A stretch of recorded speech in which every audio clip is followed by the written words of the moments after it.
Welcome to the Tech Egg. Don't get scrambled. Enjoy the video. In this video, I will show how to make ramen tonkotsu broth easy method.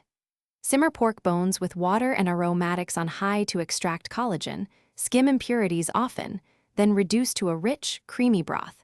Use a pressure cooker to shorten time safely. Finish with salt and tare to balance flavor, strain and rest before serving. Serve hot with green onions, soft boiled egg, and a drizzle of sesame oil for depth. Gather key ingredients: pork bones, water, onion, garlic, ginger, kombu, and optional chicken carcass for depth. Measure salt and tare separately. Use cold water for initial blanching to remove blood.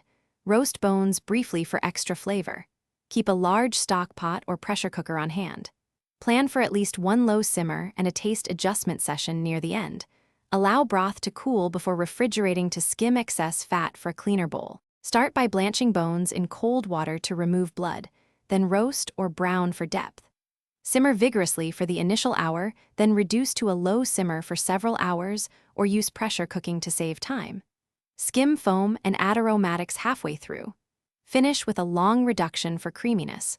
Always taste and adjust tare and salt, and rest the broth overnight to let flavors meld and fat congeal for easier defatting.